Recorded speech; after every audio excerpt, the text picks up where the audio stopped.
I've never had the thought of, oh, what are other people going to think of this? Obviously, I Mm. want to be acknowledged for my effort and the value of whatever I'm doing and creating, but Hmm. I'm never doing it in like I'm making this because I think this person would like it. All of my Mm. hobbies, activities, or just like phases have come in and out because I thought they were cool. I want to learn how to do them.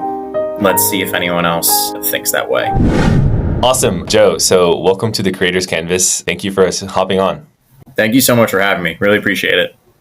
Yes, so you are the first guest that I've interviewed in the comedy space. It is cool because someone I went to school with is also in the comedy content creation space as well. Perhaps you know him, Ahmed Al-Kadri. So kind of cool to get to chat with you. Where I'd love to kind of start this conversation, Joe, is from what I understand, you started content creation probably early 2021. What was that catalyst like and where was your headspace at during that time? Yeah, so it truly was born from COVID boredom. I It was December 2020 where I started up Fenti Fried Chicken as an anonymous meme page where I just wanted to make jokes every day, and I thought the meme format would be fun. So I was like sourcing my own images or taking formats that I knew and like changing them to what I needed them to be. And Mm-hmm. then come March, I was just kind of getting kind of tired of one, no one knowing that I was making up and inventing these jokes. Two, Mm. trying to fit my jokes into a quick, here's one sentence, here's one image. Mm-hmm. And from all that came my first series of TikToks where it was making fun of that corporate America environment. Mm-hmm. And the one I did about the intern who clearly had a connection to get the internship, that one just took off. And I thought from there, if I keep the content like cheeky and clean, I can just do it without having to worry about what my boss would think because Mm-hmm.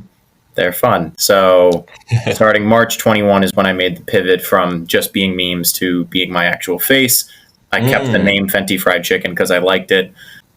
And now here we are 2+ years later, now doing like 6 videos a week plus doing live stand-up comedy. And I do it because it's fun. Oh, did I lose you? No, I'm here. Okay, my computer's acting weird. I lost image, but we'll keep going.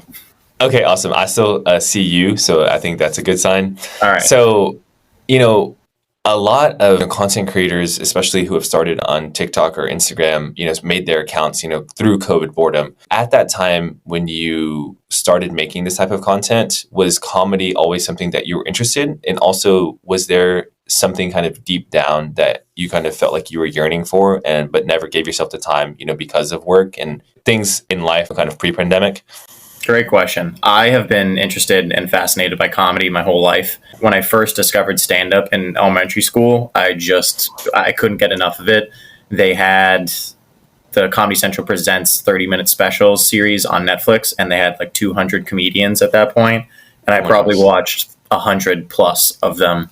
And for our third grade and fourth grade talent shows, I would just memorize Brian Regan's stand up bits and go do them in front of my classmates because he was a very clean PG comedian. So I could say all of his stuff on stage, and it felt so much fun to just get laughter Mhm. from my friends and classmates. So that it had always been an interest of mine. And then in college, I wrote satire for our satire newspaper, which scratched Mm. the comedy bone. And then eventually, come graduation and the pandemic coming together, I thought, all right, I see other people doing this, like corporate Natalie, work, retire, die, making that sort of Mm. corporate humor. I thought, I think I could take a shot at this. So here we are. And now it has evolved from just being TikTok and just being Instagram to now live stage stand up Yes. again, which is really, it's such a treat to be able to have both working for me in terms of comedy.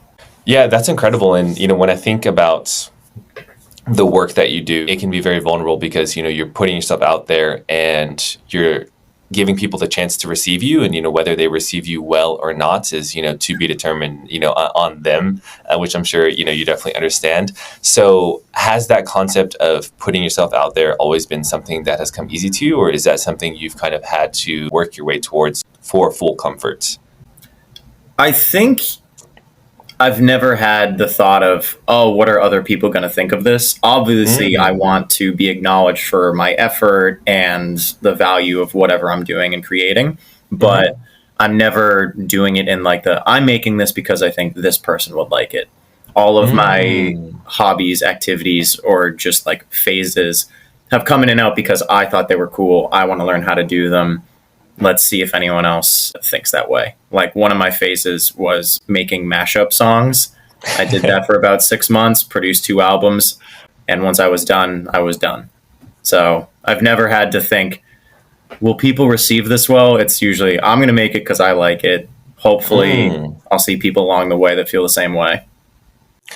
That's a beautiful attitude to have, Joe. I think in the content creation space, or even before people are thinking about jumping into the content creation space, that is a fear a lot of people have. And, kind of what you described is such a healthy way, to approach it. Have you always have been that way? And where do you feel like confidence and that responsibility you felt to bring what you feel inside out into the world comes from? Wow, that is so good.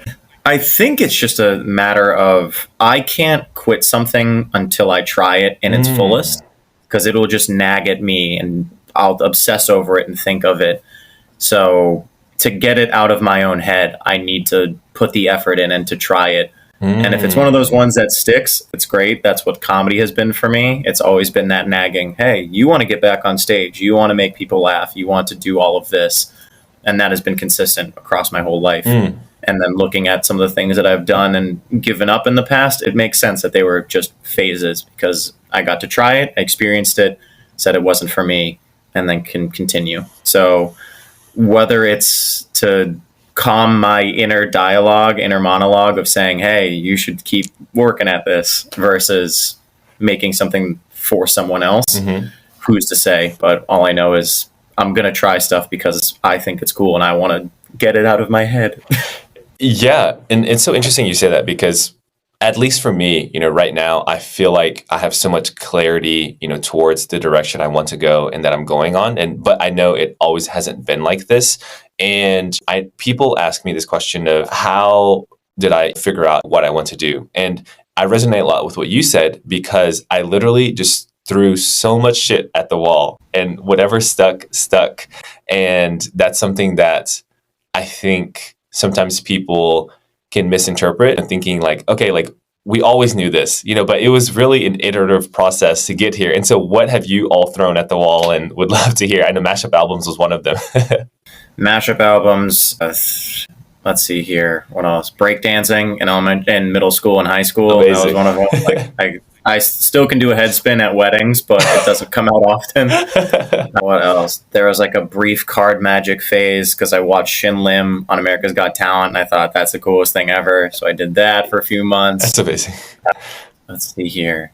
Have you ever seen Britain's Got Talent with the regurgitator? I have seen Britain's Got Talent. Haven't seen the Regurgitator act though. Do you recommend it? It's it's truly mind-boggling. I don't Mm. think it's a trick. I truly think he takes whatever. Like one of his is a billiard ball, sends it down, sends it back up, and middle school Joe thought I could do that. So I would swallow like gummy bears and keep them in my throat and then send them back up. Oh my gosh. Gummy bears are a good warm up to billiard balls one day. Yeah, I didn't get that far, but truly anything that I think was cool, I had to give it a shot. But the comedy one been sticking around, and generally I've loved to write, so like short stories, poems, Mm. screenplays, but it's kind of fed into the, I guess, sketch writing place. Yeah, and I feel like there is a decent intersection between, writing and comedy, especially when it comes to you doing the prep work for the stand-up work that you do. So I think that's awesome. There's a Um, massive overlap. Yeah. so, it's interesting. I was watching a Hassan Minaj interview, and, one of the things that he was talking about was his process for warming up before he gets on stage for something he's about to do. And he really talks about this concept of getting out of your head and into your own body. And so I'm curious, Joe, for you, when you do stand up, what does your warm up routine look like? And what do you think about this concept of getting out of your own head? Does that resonate? It absolutely does. The first time I ever did it for like a ticketed audience, I couldn't eat or drink for 5 hours beforehand. Mm. Just stomach felt like it was all twisted and knotted. I couldn't stop just shaking, and I really couldn't get out of my own head. Yeah. And then the second I got on stage, tunnel vision, just nothing. There was nothing stopping me at that point. I got the first laugh, and it was incredible. I remembered all my jokes. It flowed well. Like I watched the tape. Mm. I did a good job. And from there, that time of nervousness and show stomach, I've been calling it, Mm. has decreased. So now it's like the act before me is going on. And I'll say, oh, all right, it's time to get a little nervous. But my routine really is I write down the titles of the jokes I want to do. Mhm. Think, all right, how does A flow into B? How does B flow into C? Mm. And how do I want to wrap it all up? And that's kind of my pregame prep. It's just typing in my notes app. All right, we're doing this one, this one, this one. How does it all flow? Yeah, that works. And that's kind of it.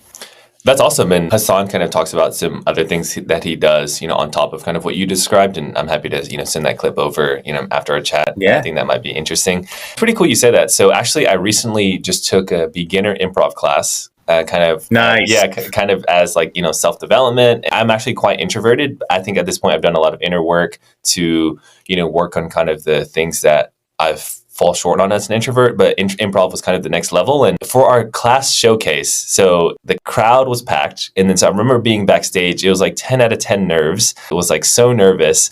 And then to your point, the moment I got on stage, like all of those nerves kind of washed away. Why do you feel like that happens? How do you kind of reconcile those two different sensations? I think it's because you're scared, or not you as in you particularly, but just as the experience. I think we are all scared of messing up and bombing or losing our place. Mm-hmm. And so much of it is if you can make the audience think that it's planned or that it's good, then it doesn't have to meet your standard.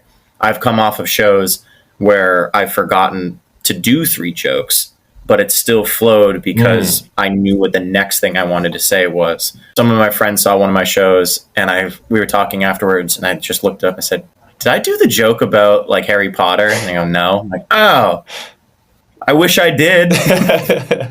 But they didn't notice. Only I noticed that I messed up. But even messing up, it was relative because it worked. So I think we're very scared of that failure and having other people see us do it live. Mm-hmm. But once you get there, you can't stop it at that point. There's nothing to worry about because you're in it. Yeah, I completely agree. And I think the fact that the audience didn't notice means that it was a success in itself, because you were able to have a successful show, even though you forgot to say a couple of things. Why do you like making people laugh? Like, I think it's so interesting.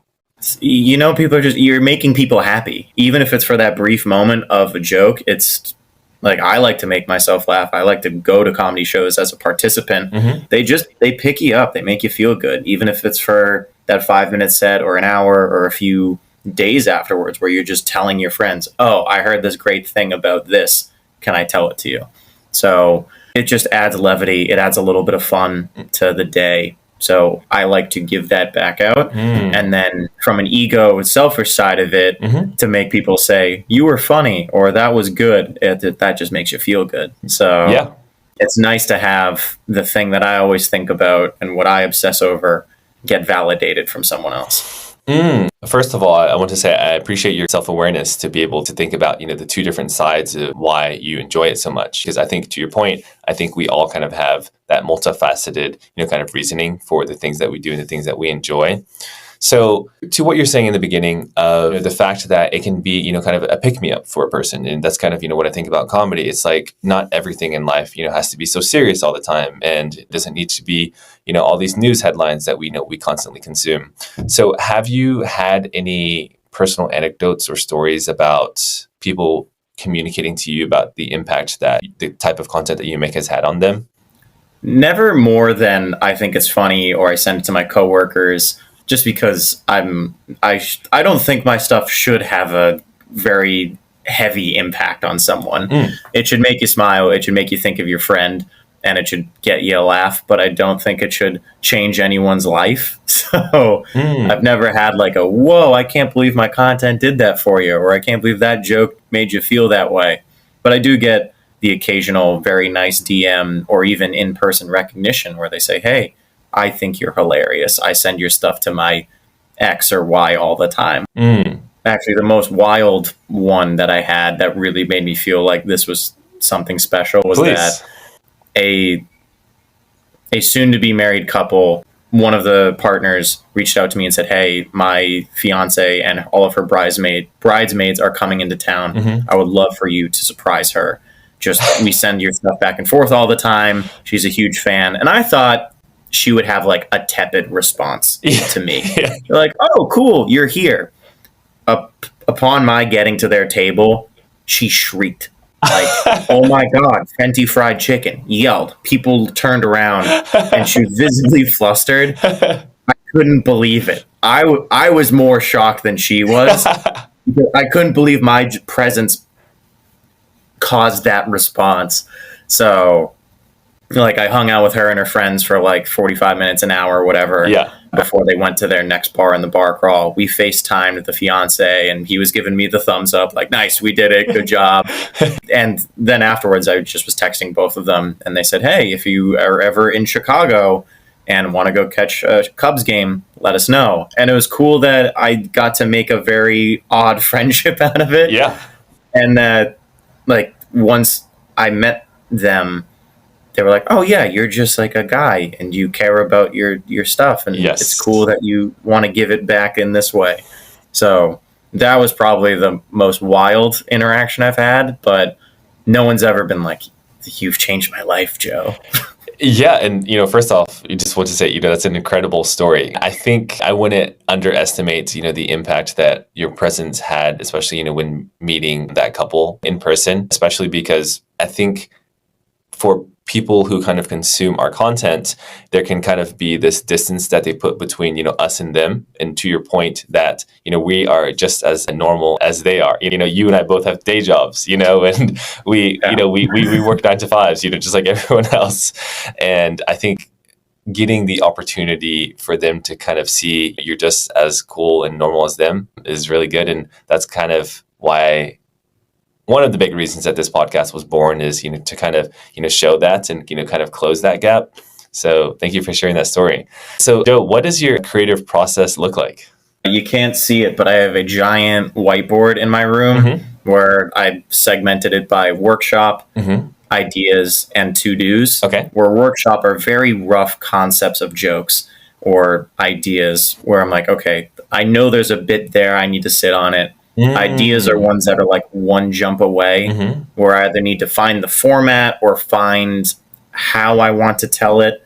And then to do is like, it's ready to go. Like one on there, I do a series called Honest College Slogans. And I also have, where is my little notebook? I have a notebook next to me at all times that has like quick jokes that I think of during work.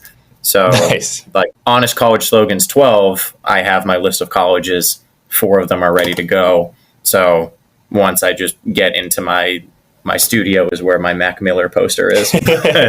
Once I turn on the camera, it's ready to go. So that's one of my processes. I also just make sure I'm writing down jokes in my phone, on my notepad, and my whiteboard. It's even in my computer and my Excel sheet where I keep track of all the stuff. Yeah. So that's one of my processes. And then another, if I'm doing like a character-based sketch, like every busy boss or coworker who went too hard on the Thursday happy hour, I kind of just riff as that character for 4 minutes, where I think like, all right, what would they say? What would be fun? Because sometimes if you just sit and think, it doesn't generate the idea you want. But if you actually verbalize what you think that character would say, what they would do, then you kind of get a nugget of like, oh, okay, that is something they would do. Like I filmed one called Every Busy Boss, and it's him talking to his team about how he like didn't read their emails. He picks up a call in the middle. Yeah. He asks them to like reschedule the meeting, even though they've pushed it 4 times. And while I was doing it, I looked up and I said, Randy, how the hell are you? And I was like, there it is. Like that's that's what he says when he picks up the phone. So if it's character based, it's good to just get out of your head and just talk it out loud, write down the stuff you think works, and go from there. But really, it's paying attention to what happens around you, writing it down, thinking about it for a little bit. And if you need to play a little bit of pretend, play a little bit of pretend. This concept of, playing pretend and, talking it out, it reminds me of this concept I learned of why a lot of programmers and software engineers have a rubber duck on their table. Have you heard of this? No. So yeah, it's very interesting. So when programmers and software engineers are, like writing lines of code and there's something wrong with the code, they find that thinking about it in their head, it's really challenging to find, where the problem is. So then they talk to the rubber duck as if it was, a person to kind of explain to the duck what the code does and what each line is supposed to do. And, through talking to the duck, they're more easily able to find, where things are wrong with what they've written. And so it's kind of really interesting because that's what it reminded me of when you talk about like, playing the character out in person is better than just playing it out in your head. Yeah, that's exactly what it is. That's crazy that they do that too. Yeah, for sure. So it's cool to see how each industry or profession has worked a solution out in their own way, Yeah. And even if you're in a writer's room for like SNL or just some sketch troupe, you're talking with other people, and that's where the process and the refinement is happening. Like when we wrote satire, our editor-in-chief would just write one word on the board. And we'd all walk in. Like for our Halloween edition, he just wrote down pumpkins, and he said, all right, what do we got? And we just started yelling at each other, on top of each other, trying to get jokes in. And from there, that's where we got some ideas of, like, one article that I wrote was apathetic junior goes as basketball player for third year in a row, where the joke is he's just wearing a jersey and pretending it's a costume. Yeah. And that all came from pumpkin. Yeah, and I mean, that literally reminds me of, kind of my improv experience. So I can relate with that a ton. So you described your creative process from a very tangible and logistics perspective. What does your creative process look like when it comes to creative block and you kind of need some inspiration, or when you need to get out of your own head because, you're stuck on something like a skit that you can't figure out? What does that look like for you? Yeah, you got to give yourself some me time. So whether it's going on a run or lifting weights or just playing a video game, you need to do something else that you can focus on. And it gets you thinking about, one, other stuff. Yeah. But as you return back to the thing you were stuck on, you have a little bit of distance from it. And that's usually where something can unlock. So I'm also a diamonds under pressure kind of guy. So there's been times where like a brand has said, hey, we'll give you a month to think of this bit, go. And for 28 days, I'm like, what am I going to do? I have nothing. And then in the shower that morning, I'm like, oh, there it is. And I film it that day, send it over, and pretend that I've had it cooking for weeks. Yeah. I definitely know that feel. So this topic of working with brands and, all of the interesting things that come with content creating and experiences that we don't get to get, kind of in our corporate jobs. So what has been kind of a milestone that has really stood out to you about, kind of your journey in content creation so far? Yeah, I think getting recognized for beyond just having a one-off that works. Like a few brands have reached out to me to say, hey, do you want to work for us part-time and make our stuff? That's cool to just see that other people see the value in what I'm doing and that they think I could apply my style to them. It's a really great compliment from them. And that's what I really appreciate, is that they can make me feel good without really saying anything. Just the offer of like, hey, we want you on board in some way. How can you do it? So that's been a very cool experience from this. And anytime another creator in the same space reaches out to me, that's incredible. Like a corporate bro just sent me a DM out of nowhere saying like, hey man, really appreciate what you're doing. Keep it up. So simple of a compliment. And I was elated. Like, really? Him? No way. So it's cool to get recognition from people that you try to emulate or just enjoy watching. So stuff like that is just, it's another feeling that adds to just people saying you're funny, but then to other people you respect and you think are funny saying it back at you. it's great. Yeah, and it's interesting because I think, what you're touching on is it can be very validating for, these brands and other content creators to reach out to us or compliment us in that way, because in a way they're then kind of confirming the person that we are on screen. It's like, hey, like we actually like that person. And I think the beautiful thing about the content that you make, Joe, is, from what I can tell, who you are in your content is, like who you are in real life. And I think the couple that you met was able to see that as well. Bits and pieces of my content is me. Like, I never say like, oh, this is Joe Fenti in this situation. Like, I'll play with the name a little bit or add a little sarcastic flair to it. Mm-hmm. But like, for the most part, it's like 80% there. Yeah. And I feel like that comes across screen very well. So has there been a specific pinch me moment of a brand project that you've worked on that, like, you really got a lot out of and filled your cup? Yeah, the Red Sox reached out to me just to say, hey, do you want to film stuff in Fenway Park? Oh my gosh. Like, excuse me? And they're like, yeah, we invited some creators we think are funny and are good. I mean, the ballpark is shut down, so you'll have the whole place. Oh my Do you want gosh. to come? I'm like, yeah, I do. You kidding me? So, like, getting recognized from like real Boston brands, as obviously I've grown up around here. So, Oh wow, that's special. idolizing the Celtics and the Red Sox and the Bruins and Patriots, all that, and to have them contact me like, "Hey, we like you." I'm like, I have posters of you in my room. Yeah, literally It's since you were a kid. Yeah, it's a surreal feeling to have that recognition. So anytime like a big Boston identity contacts me and that I get to work with them, it's incredible. Yeah, and I think the one thing that's incredible, Joe, is you're doing all of this while still working full time. And a lot of people that I talk to feel like they don't have the time to become content creators because they are working full time. What advice would you have for them?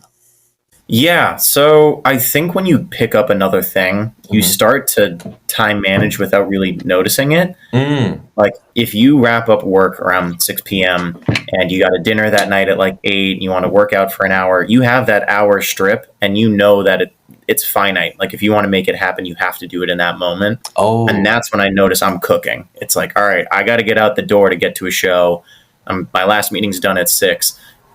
I got to fit it in then. And that's when I'm just pumping content. And you find areas like when I'm commuting and I'm on the bus or I'm on the T, that's when I'll edit and that's when I'll start to plan out my week.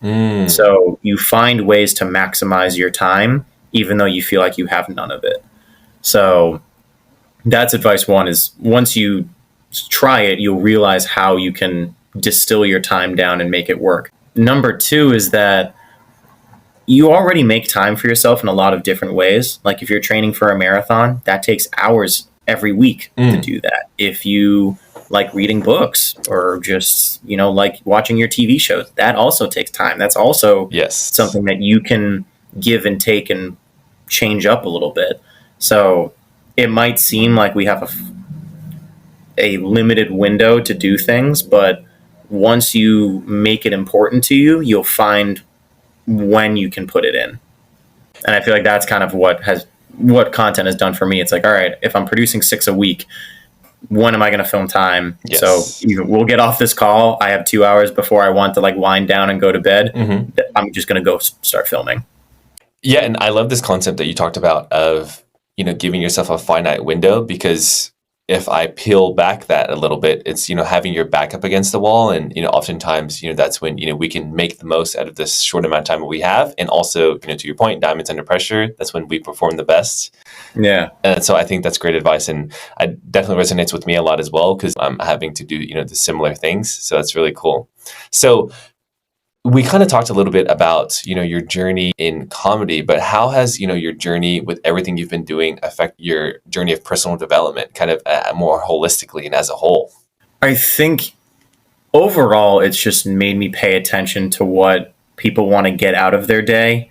Like, oh, yeah, it's very easy to go to work and just view that person in the context of they're a coworker, they're, Mm, working on this slide deck that I'm also working on. And once we go our separate ways, we're going to do our own thing. hmm. It's important to know that they also have a thing on the side or just in a different facet of their life that they care about as much as I care about my comedy. And Mm, it's good to look for that hmm. where that's where you can sort of break that wall of like coworker friends to actual friends as you find that area. Agreed.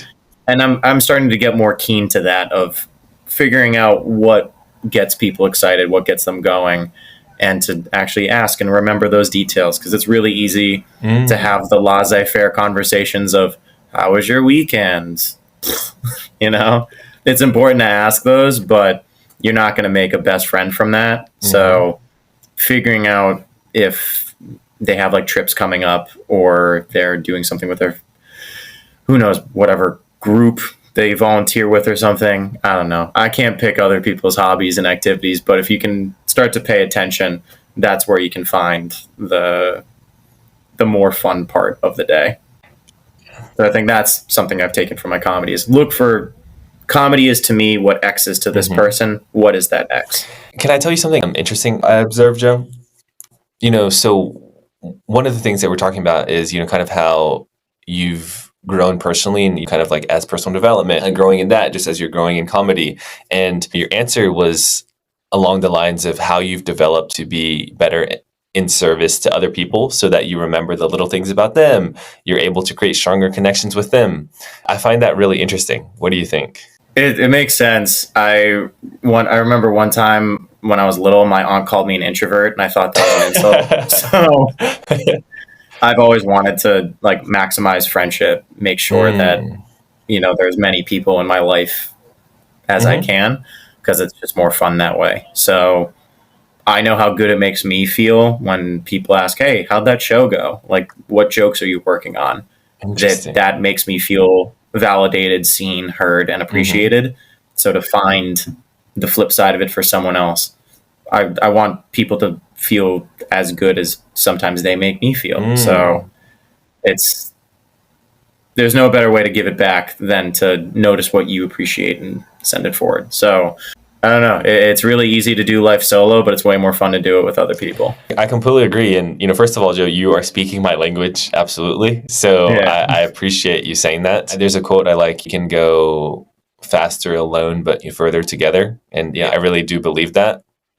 So how do you manage all of those relationships? Because the common wisdom is the older you get, the harder it is to maintain as many friendships and relationships that you had when you were younger. Where does that land with you?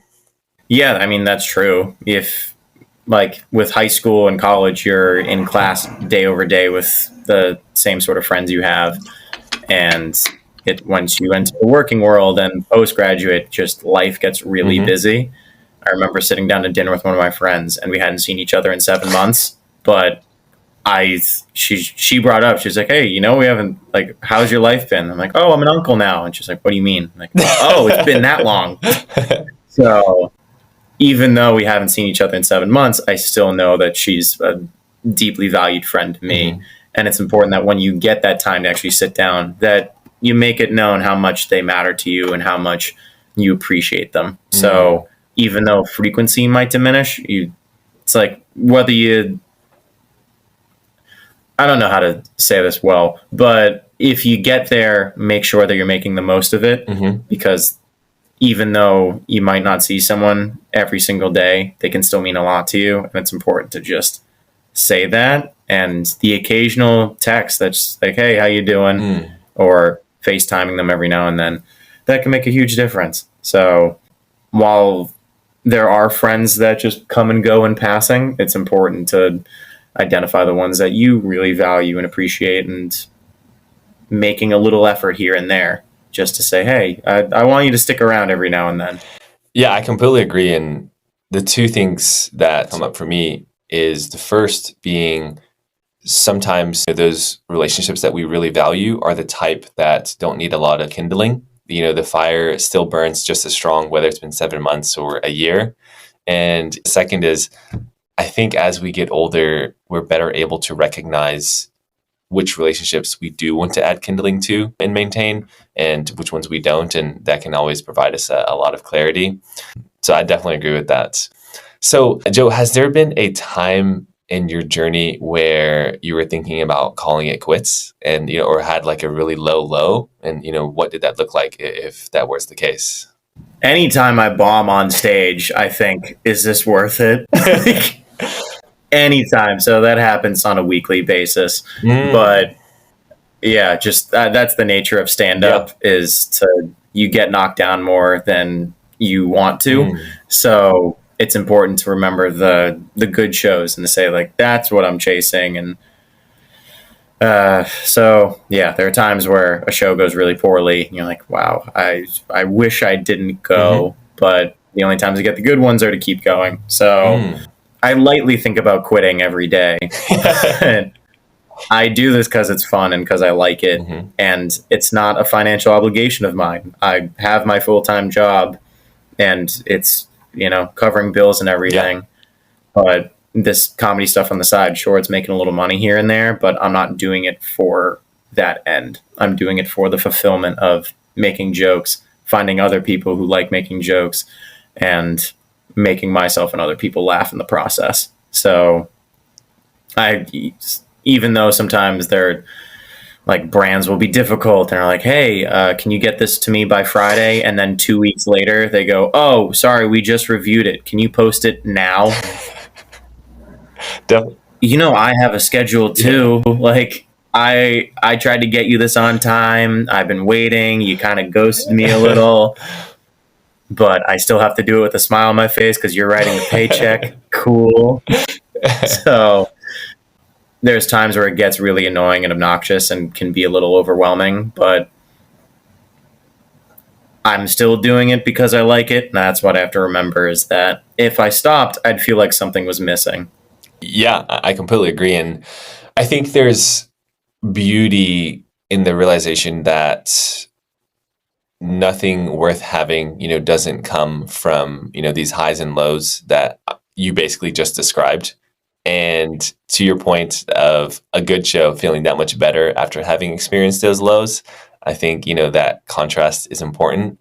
What do you feel like you've learned from failure, and especially failure at such a high clip? Because your point was, any bombed show, is a failure. And if that's happening on such a frequent basis, I think it stands out quite a bit. What was the question? I was too busy on you basically saying I bomb all the time. What have you learned from failure, Joe? And especially not just failure, but failure at a high clip. It's that it doesn't last, in that, no one remembers the last time you failed unless it's the last time you tried. So if you keep getting back out there, you might make a hit again. So it's really easy to be like, wow, that was a bad set, but I'm not going to let that be my last one. And then you do it again and you do it again and you get better. Because there's been times where I've gone to open mics and I've seen some performers and like myself included, every time I go to open mics, I try some new stuff. So I'm bombing just as much. But there's times where I see someone working through that same joke, like, it's just not working. Like, what's going on? And then I see him at a show and I'm like, there it is. That's the Phoenix from the Ashes. Dope. Love that. So I don't remember how bad the bombings were. I remember how good the final product was. So it's important to remember what you're working for. And if you stop, that's all they'll remember. But if you keep going, you might make it. Joe, have you always been so perseverant? No. No. There's definitely been times, like, I remember when I was a kid, like, if I wasn't good at something immediately, I didn't want to pursue it anymore. But comedy is one of those very subjective things. So what's good to me might be bad to you and vice versa. Okay. Like, I do a series called New Mitch Hedberg Jokes on my TikTok and Instagram. It might be the most polarizing thing I've ever made. There are people saying, like, this is such a good homage to him. Like, you've really captured his essence and you have really hit the cadence. And then the other people going, don't compare your jokes to Mitch's. I'm like, come on, what? Like, you write them then. So I get knocked down a good amount of times, but I have to remember there are other people on the other side saying, "No, that was funny. I enjoyed it." So it's real. Like when it's not a foot race and there's clearly a fastest, you can you can enjoy it in a different way. So what seems like a failure to one might be a success to another, and your bar of success can be different in comedy and really in anything. Where if you're a painter and you just want to make one painting a month, you achieved your goal if you did that. But other painters want to sell their stuff in a gallery for X many dollars, and that's their goal. Or there's other people who want to be in more showcases and more physical places. That's their goal. Yeah, I completely agree. And I think we all have different goalposts that we are aiming for. And sometimes we can struggle because then we can start kicking towards a goalpost that isn't even ours and we didn't even set. And it's like, how did that get there? Like, oh shit, Yeah. social media put that there. So one of the things you mentioned was that, when you were younger, you wanted to quit immediately when you weren't good at something. And, now you're at this healthy perspective of failure. So how did you get from there to there? Because I feel like that is such a beautiful journey. Yeah, I think it's because I realized that I was judging myself based on other perceptions. Like I thought I was bad at I am bad and was bad at baseball, but I was bad at it because I couldn't throw strikes and I couldn't catch pop flies. So everyone knew I was bad, and I also knew I was bad. But when I got to comedy, I was like, this is something I know I'm good at. This is something I that I think I'm good at, that I can do well. And I look back 2 years ago at some of my first videos I made. They're awful. Like the editing is poor, the lighting is weird, it's not consistent. Now looking at it 2 years later, I've gotten so much better, and yet I'm still going to get so much better because the more times you do anything, you'll get better at it. You'll learn what works and what doesn't. So half the battle is convincing yourself that you're good at the thing, or that there's room to grow and you can keep expanding. So now my perception isn't I suck at this. It's I'm at a good spot for where I want to be and where I'm at right now, and I can get better. Like when I started playing baseball, it was I need to be throwing whatever speed a 7-year-old was supposed to throw off the mound, and I was like 10 miles an hour short or whatever. But if I just said I want to throw a strike, that could have been my goal, and then I would have been really good at that and work my way up. It's so beautiful because I think what you're touching on is, for every person, if we're able to find the intersection between, kind of what we have an innate talent for and what we're willing to work hard on, it's like the sky really is the limit. There's this beautiful Jeff Bezos story where I think he was talking about how he used to study like quantum physics or something like that. And he was saying like he was working on this, really hard problem set with his friend, and they like spent hours and hours trying to figure it out, and they were stumped. So then they went to a classmate, and the classmate literally just looked at the problem set, was able to figure it out, in his head. And then Jeff said, that was the moment where he was like, okay, I know if I put in the work, I'll be a good, quantum physicist, but I know I'll never be great because, to be great, I need to have what just happened with that guy in this problem set. And I think that is such a great story, and I think about that a lot. So you mentioned fulfillment earlier, Joe. So where do you find fulfillment in your life? Obviously, with the work that you're doing in content creation, that fills your cup, quite a bit. Any other areas? Yeah, I think it's just the like the base stuff of making sure I get to see my family and see my friends, making sure that I'm doing the activities that I like. Like I like to work out, I like to read. It's important I get fulfillment out of just the basics in that way. Okay. So beautiful. It's important to make time for that. And then you also get fulfillment from other sillier things like just going to a fun concert or a fun show. There's fulfillment there too. While it's not the most articulate answer, it's sometimes the easy stuff gets me going. And I think it can be the simple things in life that we often take for granted. And I think the ability to find fulfillment in those gives us a lot of longevity in what we're doing. Oh, by the way, just wanted to say that it's interesting how life comes full circle, because with the baseball example that you gave, and, maybe in your head, you thought that, you were never going to make it to the Red Sox and their stadium. Well, like in a way, you made it there. But in a different road. And isn't it crazy how life works? Yeah, I guess that's one way to look at it. I don't think I ever had MOB aspirations, but why not? So being in the comedy space, Joe, what is some advice that you wish you were given, kind of when you were starting out? And obviously I know like you're still kind of, early on in your phase and, starting stand up. But anything. It's such an easy bit of advice, but it was one I thought I could ignore, which is you have to put in the time and the effort and do like you got to do the open mics. You got to put yourself out there, because anytime you put yourself in that game time situation, that's where you're going to grow. That's where you're going to get better. Yes. And also that's where you're just going to meet other people that do this stuff. Like anytime I go to an open mic, there's 15, 20 other comics all looking for their time. And that's who you talk to afterwards. That's who you can get advice from. Or even if you're looking down at a different path, those are the people who book people for shows. Those are the people who open for other bigger acts. And that's where you can plug yourself in that way. Nothing can be done solo, even something as standing on a stage by yourself. So get reps at doing the things you want to do, because that's how you show people you're good at this. Like I'm booking a show for later in August, and I just posted to my Instagram, hey, any comics, like send me a tape. Would love to have you on. And 2 people reached out to me who don't have tapes or don't have anything to show for it. Like I was at one point in my life, but I can't book you if I don't know what you do.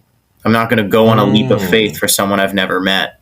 So you have to put in the effort and you have to put the work in. So just to clarify, so you're hosting your own show or own event? Just a one-off. Yeah. So my friend, she's raising money for Team Impact. It connects children with disabilities with collegiate and professional athletes to create a sense of community.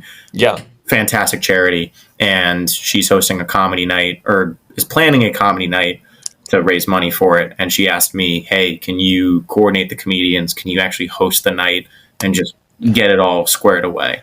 So while I am the one that's like booking the talent and actually hosting the night, it's for her and because of her. Wait, that's incredible. And that's going to be really special. Yeah, I'm really looking forward to it. This process of finding comedians, do you interview them? Like obviously their tape is an important part, kind of as you described, but say you like someone's tape, do you then, hop on a call and, interview them? Like, is it like a job interview? Okay. No. Because the tape is what you need. Okay. If they did well enough at that one show, or the jokes are good and the crowd was a little dead, I'm like, that's all I need to hear. Because if you can do that again, perfect. That's what we care about. And a lot of the people who reached out, I've worked with already, or I was on a show with them already. So the tape was a bit of a formality, so I can show my friend, say, hey, I like this guy, I like this girl, I think they're great. What do you think? If it's not her cup of tea, then she gets final say, but I can at least push them forward saying, I've done a few shows with this person. They're fantastic. Here's what we got. So yeah, there's no formal interview process because it's a free charity show, or not. They're free because it's for the charity. Pro bono. Yeah. Pro bono comedy. It's a good way to put it when I do free shows, pro bono. But yeah, so I'm not going to make it more official than it is. It's like, all right, have you done this before? Have you made people laugh? Can you do it again?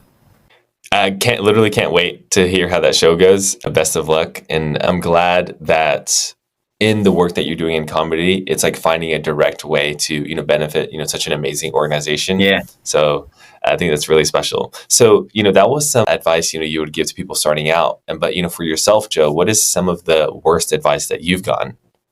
The worst advice I've gotten? Nothing's coming up right now. Nothing has stood out as, why would they say that? So I guess it's good that I don't have any bad examples of advice I got. There's definitely some where I guess some people might, I don't know. I don't think I've ever had bad advice. I think something to look out for is people not having what your interests are at heart, where there's some calls I get from agencies saying like, oh, do you want representation? Do you want to grow your social media following? Like, yeah, but that's not really my goal. My goal is to get more stage time and to do more stand-up comedy. So Mm. their advice to me would be, you got to do this to grow your page, and you got to do this. And while they might be valid, it's not the advice I'm looking for. So it's important to filter out some of the bad, not bad, but the unwanted.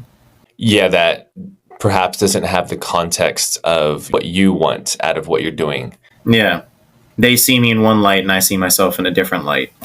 Yeah, 100%. And so, with that, Joe, I love, kind of thinking about grand visions for, the work that we're doing. And, what is your grand vision for, want this to look like? Yeah. So obviously, social media is just a means to Agreed. showcase my stuff to more people. So that's great. Like getting people to care about my comedy, that's what I view social media is doing for me.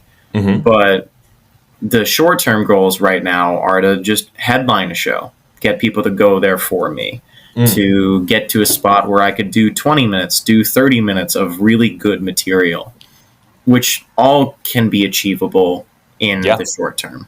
Long term is like, you look at some of the greats, like I would love to be John Mulaney. That'd be awesome. But John Mulaney didn't get there in a year. He got there in like 20. He graduated and from college and just kept hitting mics and kept working on his craft and Yes. developed really funny sets. It's one comedian told me, you'll write 15 minutes and really only have two. Like, of what is the actual good, gonna get laughs every time stuff. So the only way to get 20 minutes to cut down into 4 is to keep writing and keep performing and find some stuff that works. Does it ever feel like a lot? Yeah, it feels like a lot all the time. Like when you're going to an open mic at 7 p.m., that doesn't get out until like 10:30 after all the people have gone, and you only got to perform for 4 minutes, and it probably went pretty poorly. It's like, I could have done so much else. So that's times where it can feel like a lot. But then there's the flip where you get to do 2 shows in one night to 2 good crowds, and they're laughing. You're like, that felt like nothing. What a treat. I completely agree. And I think the moments that feel like a lot can either create diamonds out of us or break us. And I think it's a beautiful perspective to have. So, Joe, with the podcast wrapping up, there are a couple of things, we'd like to ask our guests. First off, are there any projects or anything coming up that you'd like to talk about? Obviously, you have a Team Impact in August. Is there anything else? No, that's really the main one. Ticket link isn't live yet, but should be coming out pretty soon. But I guess that's my big project going forward, is trying to sell that bad boy out and raise as much money as we can. That's incredible. And 100% of ticket proceeds will be going to Team Impact. Is that correct? I'm not fully sure what the breakdown is, because that's more on my friend's end of figuring all that out. Not sure if it's like a free ticket plus like donation. Got it. That type of model. Yeah. So I don't know what the model is, but I know there'll probably be a Venmo link that you can donate to. So that should all be directly going to the charity. Beautiful. And, the question that we love to end off on, Joe, is there anything that you wish people knew about you?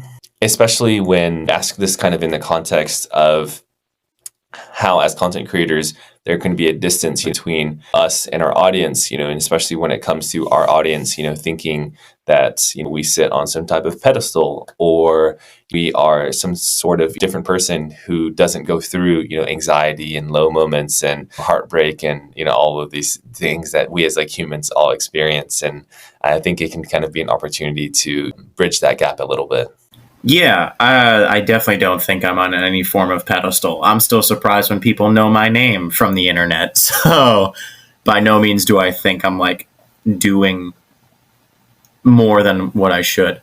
But I think one thing I want people to know is that this stuff looks easy at times because you only see the finished product and it's only a 15-second or 30-second sketch. But there's a lot of work that goes in on the back end, and I'm writing jokes all the time. I'm working really hard at this, so I don't try to take this lightly, in that I don't want to rip off other people's jokes, or I'm trying to be as creative as I can. And like the insults of like, you suck, you're not funny, I can brush those off. But the ones that say like, you're not creative, you're ripping off that person, discount this person, those are the ones where I'm like, ow, I'm what? Yeah. I'm working hard at this. Like, sure, you Yeah. can think I'm bad, but don't think I'm not trying. So I treat this like any other hobby or activity that someone else might be really passionate about. So I hope people treat each other more kindly than they do on the internet, but I know that's the internet breeds negativity and the algorithm feeds off of it. So I take it all with a grain of salt, but I want people to know I'm working hard at this and I'm trying to make the best stuff that I can. And I know I'll miss. That's not the point here, but I want you to know that I'm always trying. Beautifully said, Joe. And thank you for distinguishing, between the two types of negative comments that you can experience. Your point, it's like someone can say you're bad. It's like, okay, that's fine. Like, comedy is subjective. But then the latter type of negative comment is like, hey, like that isn't fair. It Yeah. doesn't feel so great. And also, earlier, sorry, I wasn't trying to say that you think you're on a pedestal. Sometimes our audience, I feel like, can think we're on a pedestal. Got it. So don't worry, definitely, don't think that of you. Well, Joe, thank you so much for coming on The Creators Canvas. It was a pleasure to talk to you. Yeah. Thank you so much for having me. Really great time.